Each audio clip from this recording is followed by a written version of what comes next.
Eyes ASMR. Hey guys, it's me, Grey Eyes ASMR, and today I'm gonna tell you some bedtime horror stories along with my coffee. Let's get started. Okay, the first one is the girl who never closed her eyes.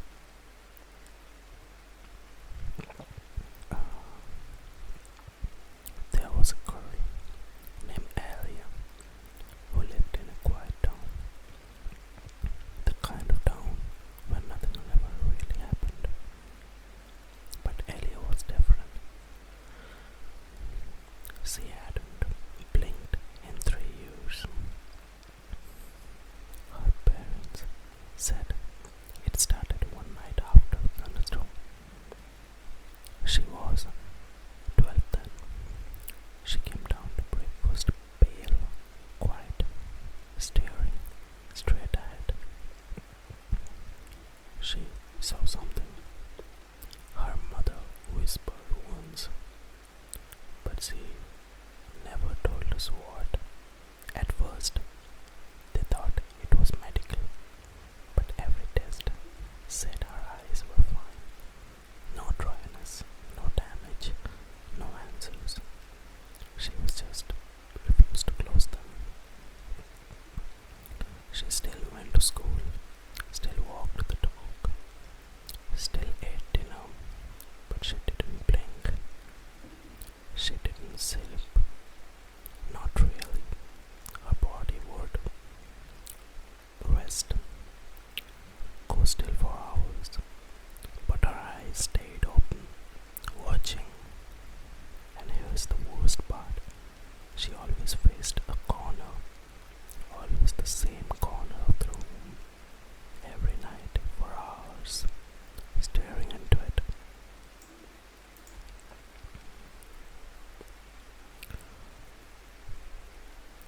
When people asked her why, she only said, "I can't let it think I've looked away." At first, her parents thought it was just some childhood fear, but as she grew older, they started noticing something. Like how her bedroom was always cold, like how her dog refused to enter the room anymore, like the scratch marks on the walls near the corner.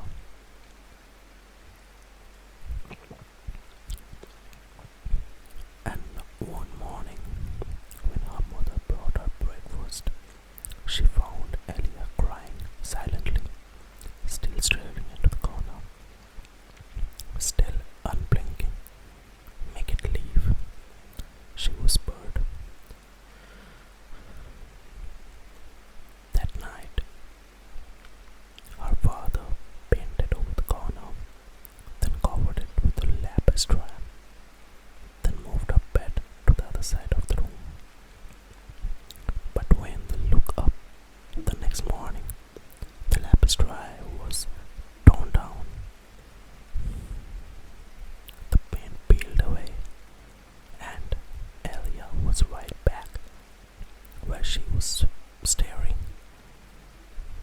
into the corner, unblinking. Years passed. Elia never spoke much, never looked away. But the corner, it changed. Visitors said that fell watched when they passed her room. Some said they saw movement in the corner, like breathing. One babysitter quit on the spot after hearing a whisper from the wall. But Elia never stopped watching it until one night she blinked, just once. And in that blink, that half second, something moved in the corner. The walls cracked. Her scream filled the house. And when her parents ran into the room, she was gone. Just gone. All that remained was a single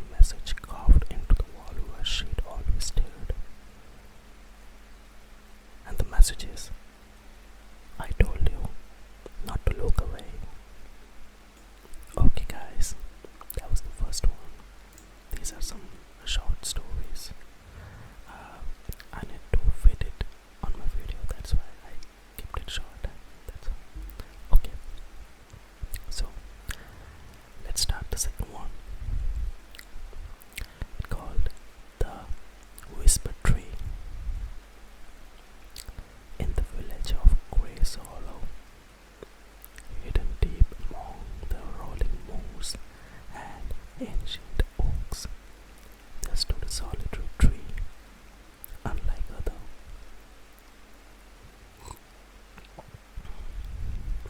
twisted, scorched black, and hollowed by time. It loomed at the edge of the woods, a relic the villagers called the whisper tree. No birds perched on its branches, no leaves ever grew. They said it remembered voices and whispered them back when the night was still.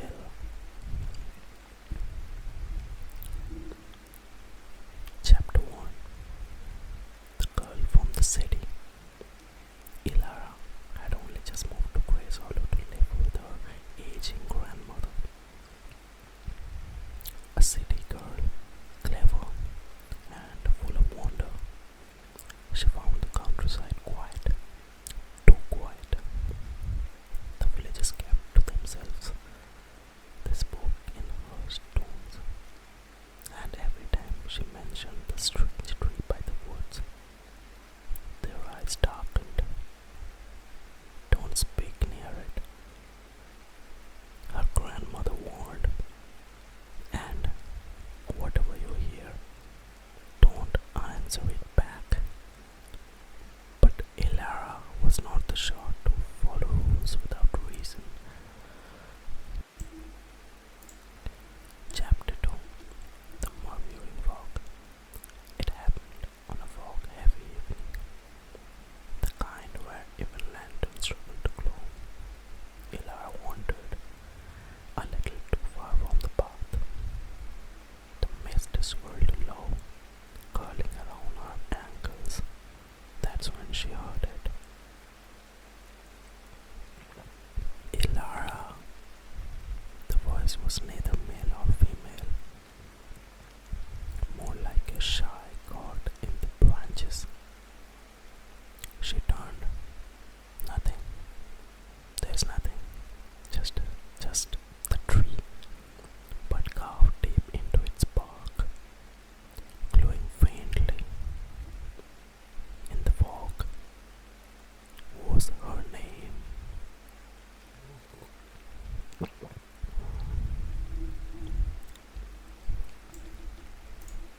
Chapter 3. The Offering. That night, she dreamed of roots slithering through her floorboards, of voices circling her bed like wind through cracks in stone walls. At 2:14 a.m., Ilara awoke. She was standing in her nightgown at the foot of the whisper tree. Beneath it, the earth had split slightly open, revealing a withered wooden box. Inside was a porcelain doll, pale as ash, wearing a dress identical to Lara's. Its glass eyes moved. You spoke, the whisper said. Now it remembers you.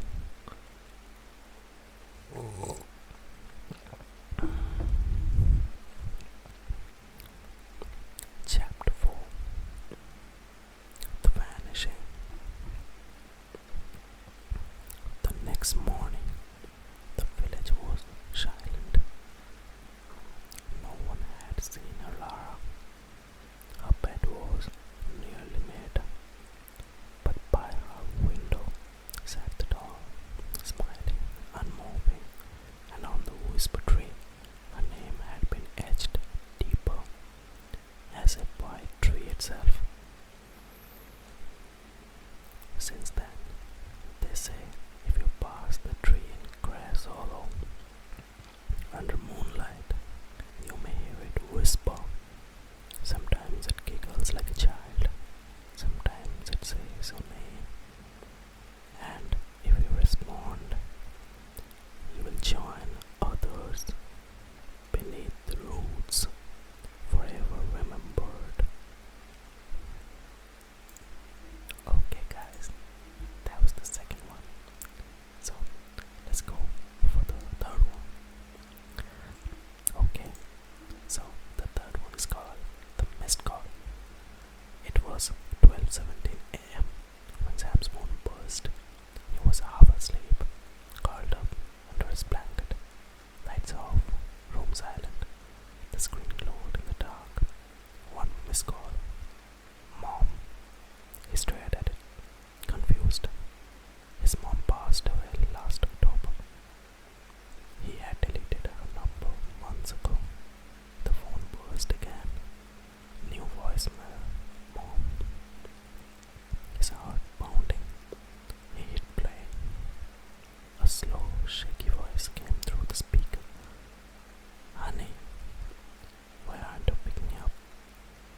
cold outside.